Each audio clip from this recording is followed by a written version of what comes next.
Bonjour tout le monde, c'est la 8e ronde du tournoi des candidats. Une partie hyper importante entre Hikaru Nakamura et Fabiano Caruana. Alors le leader, Yann Nepomniachtchi, a un demi-point de plus que Fabiano et un point de plus qu'Hikaru. C'est vraiment peut-être la dernière chance pour Hikaru de revenir dans le tournoi et d'essayer de se qualifier pour devenir challenger du champion du monde d'Ingliren. Dans ce combat américano-américain, Hikaru joue E4, on s'y attendait, E5 chez Fabiano, cavalier F3, cavalier C6, fou B5, A6, fou A4, cavalier F6, D3.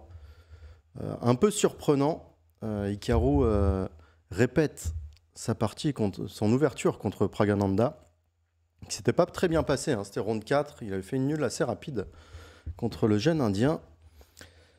Et on s'attendait plutôt à un petit rock aujourd'hui, quelque chose de plus agressif, mais il reste sur D3. On voit que Fabiano, bon, il joue fou C5 évidemment, ça c'est le coup habituel, petit rock.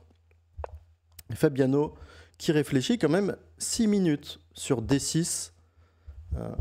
Praggnanandhaa avait joué H6 ici, si je dis pas de bêtises. Non, Praggnanandhaa avait joué B5, fou B3 et H6 pour éviter ces coups de fou G5. Fabiano choisit D6, évidemment, si on commence par H6, maintenant vous perdez le pion E5. Prise, prise, et cavalier prend. Donc D6, C3, petit roc, et ici tour E1.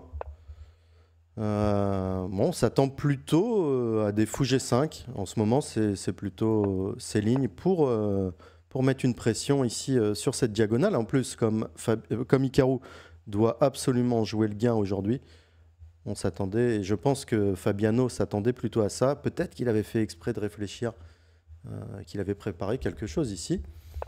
Mais Hikaru joue tranquillement tour E1 et cavalier E7. Alors c'est peut-être le premier coup qui n'est pas au top de la théorie par Caruana. Ici, normalement, c'est plutôt B5, fou C2 et fou B6.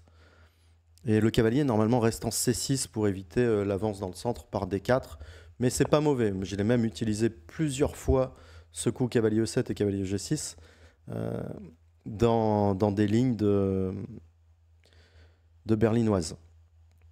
Cavalier BD2, cavalier G6. Le meilleur coup ici, c'était probablement D4 avec l'idée après fou A7, fou C2, cavalier G6, H3 et l'idée de développer le cavalier en D2 un peu plus tard. D'abord sortir le fou, par exemple H6, fou E3, suivi de cavalier BD2. C'est peut-être ce qui est théoriquement le plus dangereux pour les Noirs. Mais bon, on est à la 8e ronde du tournoi des candidats. Les joueurs essaient de se surprendre. C'est toujours difficile de jouer absolument les meilleurs coups. Cavalier BD2, c'est un très bon coup quand même. Cavalier G6, cavalier F1 et D5. L'autre possibilité, c'était d'attendre de jouer par exemple fou A7. Par exemple H3.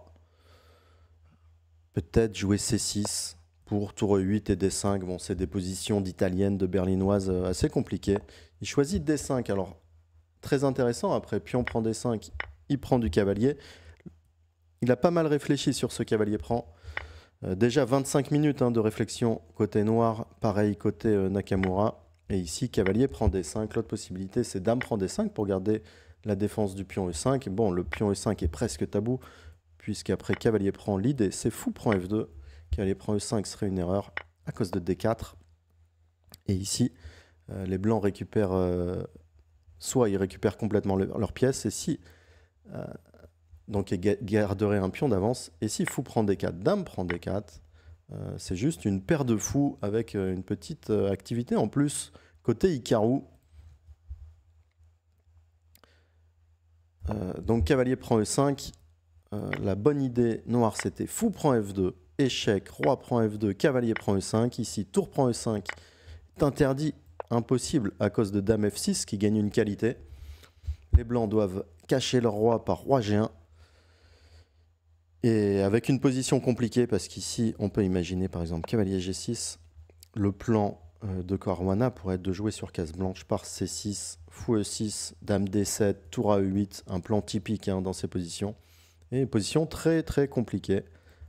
Bon, il choisit fou B3, Nakamura, qui met la pression. Et c'est pas mal. Alors, un des pièges qu'il faut vraiment éviter dans les italiennes côté noir, c'est de jouer par exemple un coup comme tour E8, ça serait vraiment catastrophique. Ici, il y a D4, vraiment typique. Et si pion prend, tour prend, dame prend, et fou prend D5, gagne une pièce. On a retiré le défenseur du cavalier de D5. Donc C6, logique, ça renforce le cavalier de D5. On garde toujours ces idées de fou prend F2, avec une position compliquée, parce que tour prend E5, c'est toujours tabou, impossible à cause de dame F6 échec. Donc D4, assez logique, assez intéressant. Après, le coup peut-être le plus dangereux, c'était cavalier G3 pour garder, le plus de pièces possible. D4, pion prend D4, cavalier prend D4. Ici, il y a plusieurs possibilités pour les noirs d'égaliser. Fabiano en choisit une très intéressante par cavalier F6. Moi, dans mes parties d'italienne ou de berlinoise, ouverture que je jouais il y a une dizaine d'années, que je jouais quasiment exclusivement, j'avais souvent l'idée fou E6.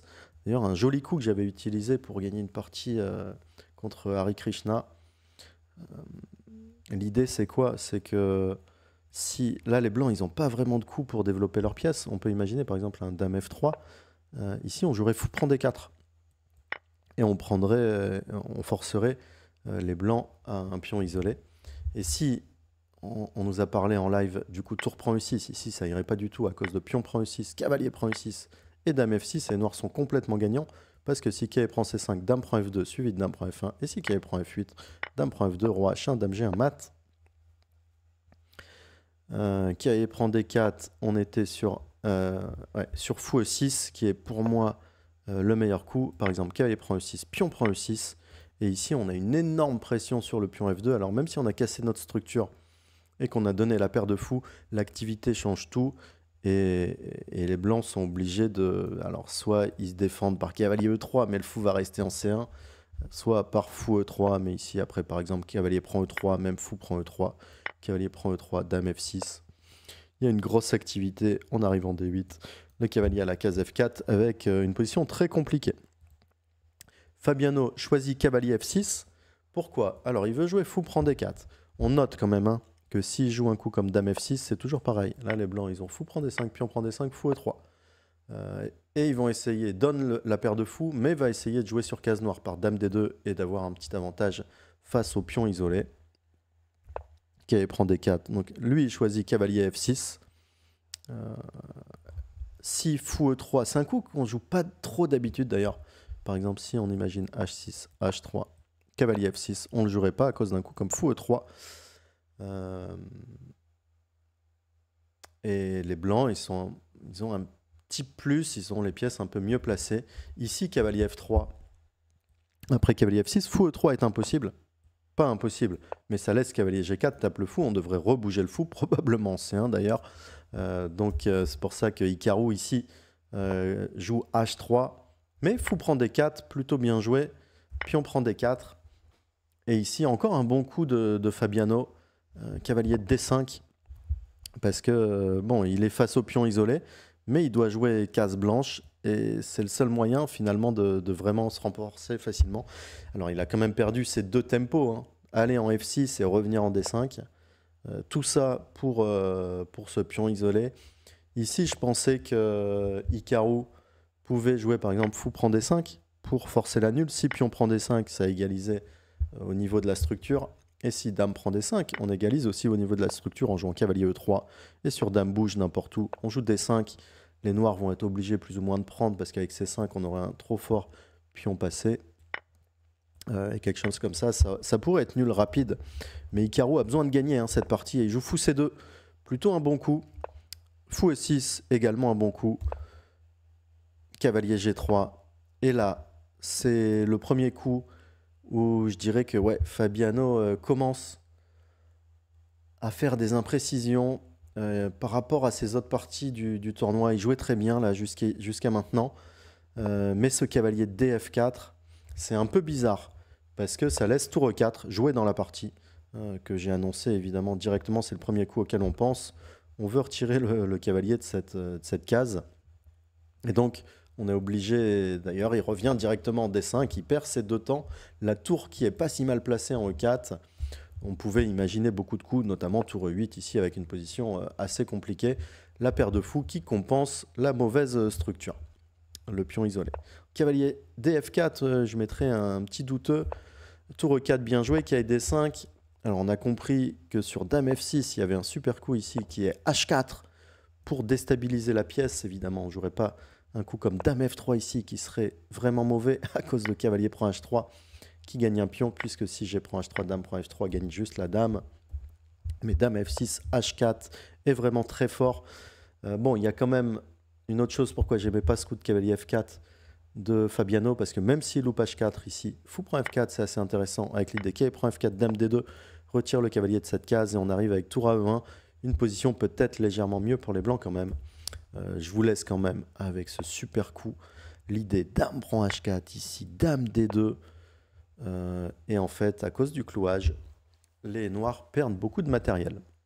Prochain coup, tour prend F4, cavalier prend F4, Dame prend F4, avec un net avantage.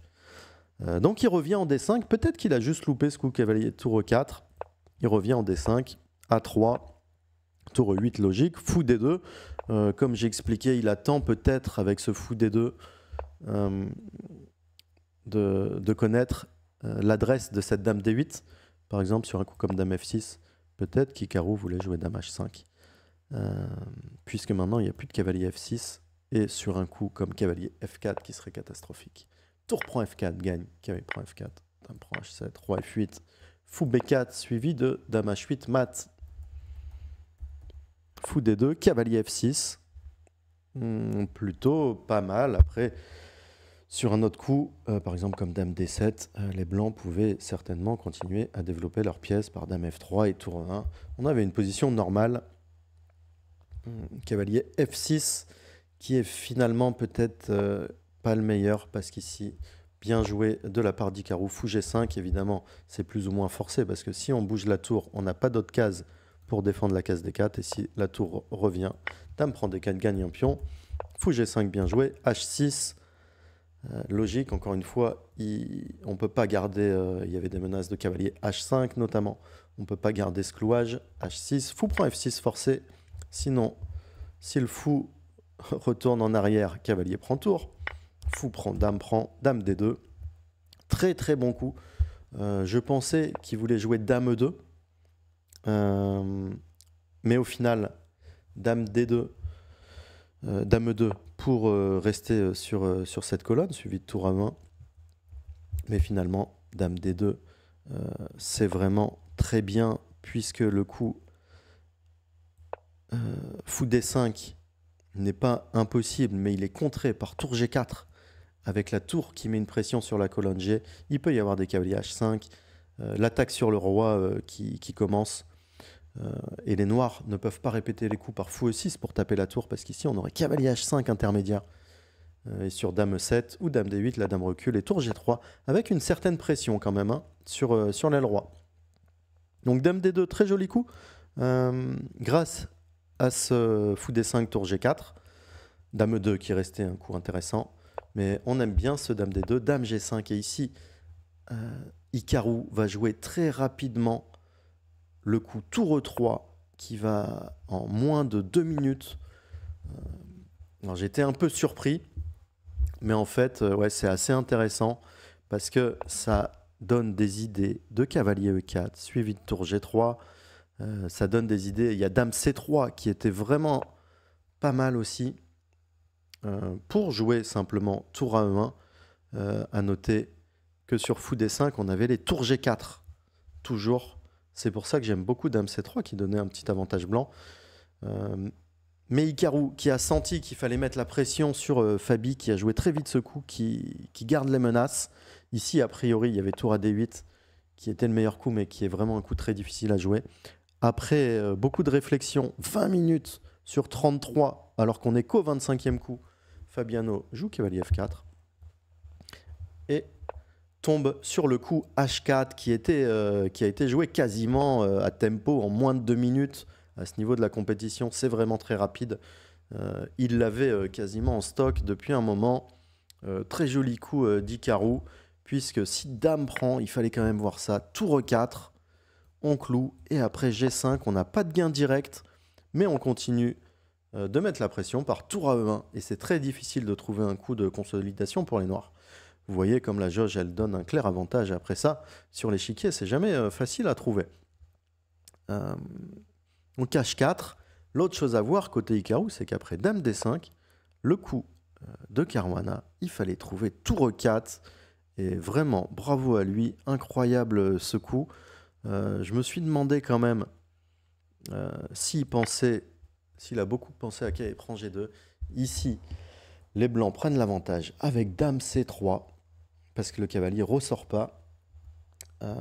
Donc à noter quand même que tour 4, il faut le faire, hein. La menace c'est Dame prend G2 mat. Il y avait cavalier E4 qui était quand même assez intéressant. Mais tour 4, très joli. Et cavalier prend G2. Je pensais que vu les 20 minutes investies par Fabiano, c'était pour le jouer cavalier prend G2. Mais peut-être que bon, Dame C3. Il joue cavalier G6 au bout d'une minute. Et maintenant, après tour à 1, c'est clair que la position elle est très désagréable à jouer. Il y a des positions de Gambit Dame, les anciennes variantes, les parties Kasparov, Karpov, où on joue avec le pion isolé, on a tout qui attaque la dame, qui ressemble à ça, et vraiment très difficile à défendre. Et là, ça valait de mal en pis pour Fabiano, qui joue cavalier F8. Encore un coup pour se recroqueviller. Fallait tenter le dame D7. Après cavalier F8. Dame tour E5, très bien joué. Et dame D8, encore un coup très en arrière. Dame H5. Alors on a vu en live qu'ici, dame F4, c'était un meilleur coup. Mais il fallait trouver. C'était très difficile à trouver parce qu'ici, après cavalier D7, il n'y a que cavalier H5 qui gagnait. On pourrait mettre 2 points d'exclamation à chaque coup. Et si cavalier prend E5, dame prend E5, menace mat, F6, dame G3.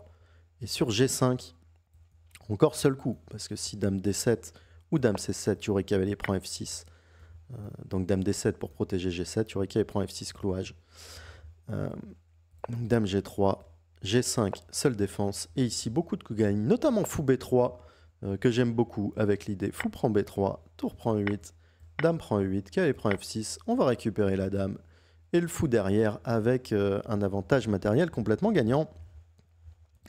Donc dame F4, cavalier D7, cavalier H5, tellement dur à voir et il fallait aussi comprendre qu'après dame F6, cette finale, dame prend F6, G prend F6, tour 5, E3, elle est nettement mieux pour les blancs, ce qui est quand même pas si facile à voir. C'était 2 lignes vraiment compliqué.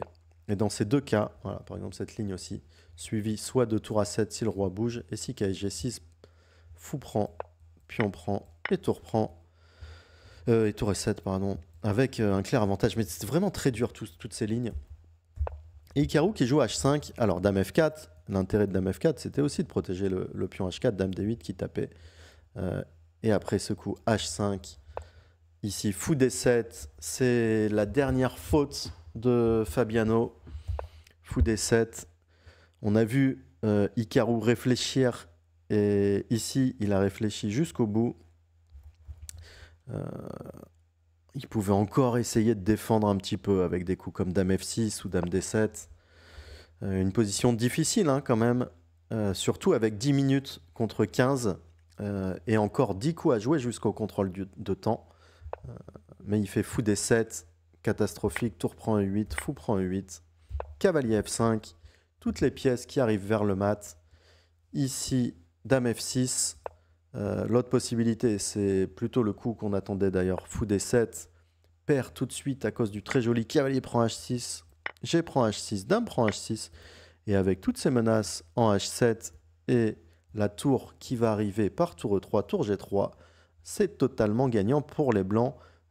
Peut-être la ligne, le coup que Fabiano a loupé en jouant son coup fou D7 ici. Donc il change d'avis après tour prend 8, fou prend 8, cavalier F5. Il change d'avis en jouant dame F6. Mais ici, comme vu en live, on avait prévu la fin de la partie. Dame B4, attaque le pion B7. Évidemment, il faut le défendre. Il a choisi de le défendre par B5. Et cavalier E7, échec. Le seul coup, c'est roi H8. Parce que la cavalier H7 est prise par le fou. Et Hikaru qui termine cette partie en beauté avec cavalier D5. Tape la dame. Et si pion prend D5 qui n'a pas été joué, abandon de Fabiano Caruana qui perd quasiment toute chance pour la victoire finale sur cette partie. Abandon, puisque si pion prend D5, dame prend F8, c'est juste mat. La case H7 est contrôlée. Bravo à Hikaru qui revient tout proche des leaders et qui était très proche de gagner la partie précédente contre Nepo avec une super prépa, qui a été un peu chanceux, mais qui a provoqué sa chance contre Alireza et qui change après un début de tournoi difficile, que ça soit en prépa ou dans le jeu. Là, il met la pression sur ses adversaires, avec ou sans prépa. On a vu aujourd'hui sans prépa, même s'il a été un peu, il a été un peu aidé par un moment par les coups un peu moins forts de Fabiano, mais il en a bien profité. Bravo à lui, ça relance tout le tournoi. J'espère que vous avez apprécié ce petit commentaire. N'hésitez pas à rejoindre ma chaîne et à venir voir les commentaires en live des candidats. C'est quasiment tous les soirs à 20h30. Ciao tout le monde, à bientôt.